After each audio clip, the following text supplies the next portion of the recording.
Hello, parents. I know I have your attention for about 30 seconds before you start to tune out this video, but please stick with me. I'm going to record this in one shot, no editing, so I apologize for my ands and ums, but I have some very important information that I'd like to share with you so that our season can be the best that it can possibly be, and that continually takes your support, and we appreciate that. I am Justin Pickens. I am the 7th grade boys head basketball coach, and my assistant is 8th grade teacher Aaron Boyajian.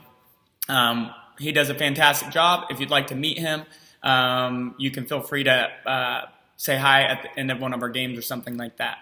I've got a long list of things that I'm going to run down, but first and foremost, I would just like to say congratulations on making the team. There were 40 boys who tried out.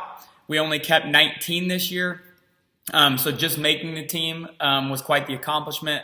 But here at Mill Creek, we are much more than just satisfied with making the team. We want to be the best that we can be so that as a team we can be very successful. Whether that means winning every game or losing every game, we just want to make sure that we are getting better every single practice. And we do want to mention that basketball, this is basketball season. Basketball should come first. I understand there are 1,000 things pulling your attention and things like that. But please, because I did have to cut 21 kids, that's 21 kids with some tears.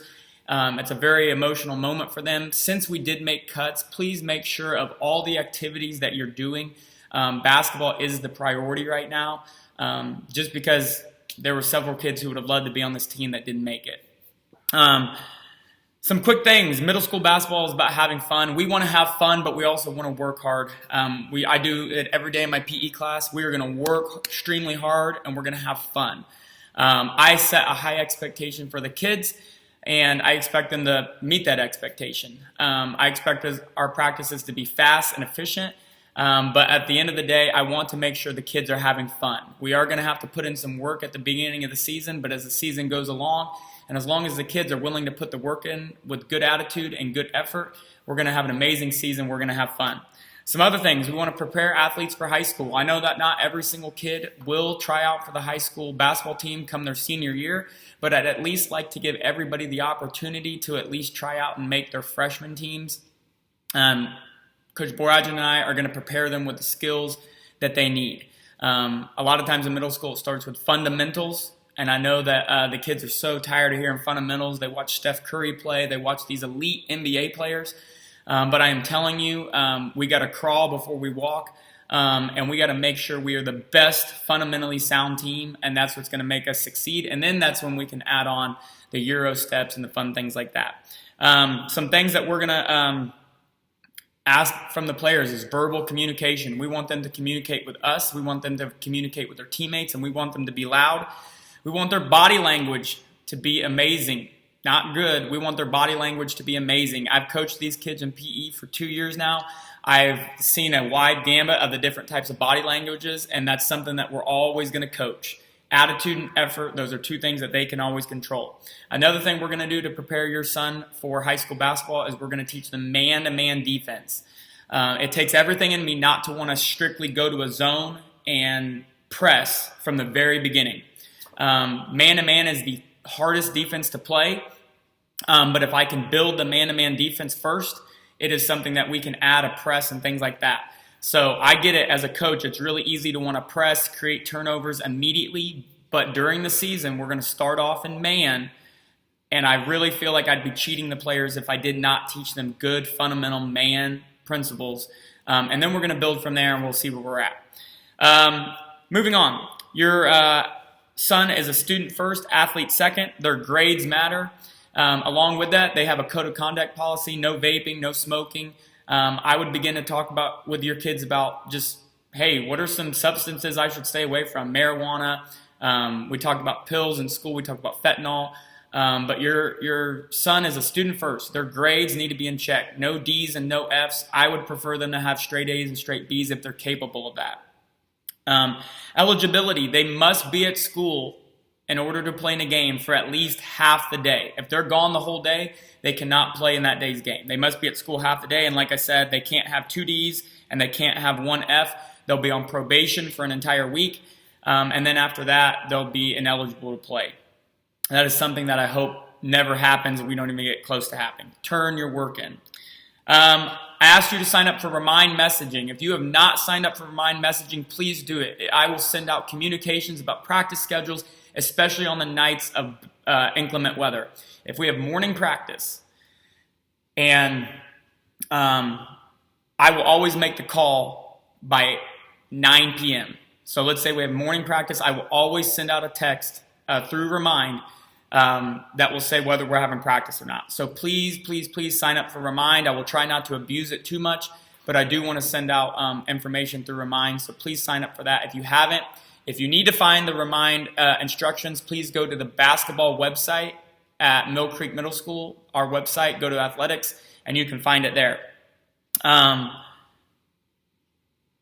Please, parents, communicate with me via email absences. I also want the student and the player to communicate with me as well. Sometimes parents will email me and that's it, and the student will never come up to me. We need to start teaching our young men to be advocates for themselves. So not only do I need parent communication for absences, I also want the player to have to come up to me face to face and say, Coach, I will not be here for this reason. It's really intimidating and it's awkward for them to do that, but it's good skills all around. Away game bus policy. For away games, students can only ride the bus home with parents. That's it. They can't ride home with grandma, grandpa. They can't ride home with a friend. That is it. They can only ride home with legal guardians. So please don't put me in an awkward position to ask that your son ride home with someone else that is not their legal guardian. All right, thank you for that. If they do not get picked up at the game, we will always return to school, and we want them to be picked up as well. Another thing that I'd like to mention is please make sure you're picking your children up on time. I have a son and I have a wife that I want to get home to. So for practices in the afternoon, we end at 5 o'clock. Coach Boyajian will stay until 5:10 so we can get extra work in. If the kids want to stay for 10 minutes and work on anything extra, they're feel free to do that. But on practices, please make sure you're here to pick them up by 5:15 so we can get home and see our families. With that being said, on away games, please make sure your son contacts us ahead of time, or you ahead of time, so you're here to pick them up as soon as our bus gets back. That would be greatly appreciated. Now let's talk about A and B teams. Here at Mill Creek, we have an A game and we have a B game. Students are allowed to play 6 quarters a night. That's 7 I just put up. 6 quarters a night. They're allowed to play 6 quarters a night. What that means is usually we have our group of B players and we have our group of A players. And then in the middle, we have a group called the floaters. The floaters are people who primarily are going to play 4 quarters of B because that's where their skill level is at. And then maybe we'll get them in the A games. But that's called a floater, somebody who's going to play both. Which team will your kid play, A or B? I honestly don't know 100% quite yet. And honestly, throughout the season, it could change. I want you to know that a lot of middle schoolers, they only care about, am I going to make A team? And they don't care about, where do I need to play that's going to improve my skill? I've had a lot of kids start off on A team, and they don't play very well. And I realize they need to be getting extra practice on B team. And then when they get put on B team, it's this big, they're ashamed of themselves, they're mad at me, etc. I just want you to know that whether it's A team or B team, your kid is going to play where they're going to improve their skill and be able to compete. So we're going to have A team players, B team players, and then we're going to have people in the middle. We will try to communicate effectively with your kid before the first game what team they're going to be on and if they're going to be on a floater. But like I said, throughout the season, there have been people that start on B team that make their way to A team. And then there have been people who kind of slide back and we realize maybe they need some extra help on B team. Please, please, please convey with your student it's not about where they're playing, because I've had kids that play on B team in middle school that are now high school athletes dunking in games, starting for their varsity team. It's about where they're at right now and where their skills are at. All right? Parents, this is a big thing for you. Let's talk about games and how to communicate so we can have a successful season. I always say this story because my dad was outside the fence at football games, and he'd smoke 3 packs of cigarettes outside the football games, and he would be yelling and cussing. And my dad, it was awful. My dad was removed quite a few times from Little League baseball games by the police. My dad at basketball games was louder than anybody and yelling. And here's the silver lining. My dad didn't know what he was talking about. That's one reason my dad was always yelling. And I say that I just want to make sure that your kids feel comfortable. So what can we expect? We can expect to encourage our kids. We can expect to be nice to the refs. Be nice to the referees. They are human beings. We have a shortage of refs, and we need them at our games. And here's a hint. They're all going to be bad at some point. They might even be terrible. But hopefully they're terrible for both teams. And I want to be so good that the game doesn't even come down to a referee. It's our job as the players and the coaches to make sure that it's evident who the best team is. And hopefully it doesn't come down to that. But please be nice to the refs. Do not coach from the stands. That is a huge request. Let Coach and Boyajian and I coach. Please do not coach from the stands. You can encourage, but please do not coach from the stands. Please do not confront any coaches after a basketball game, especially if you're heated. We have a 24-hour rule. Before you send an email that you're upset with something or anything like that, set on it for 24 hours because we want to have a fun season.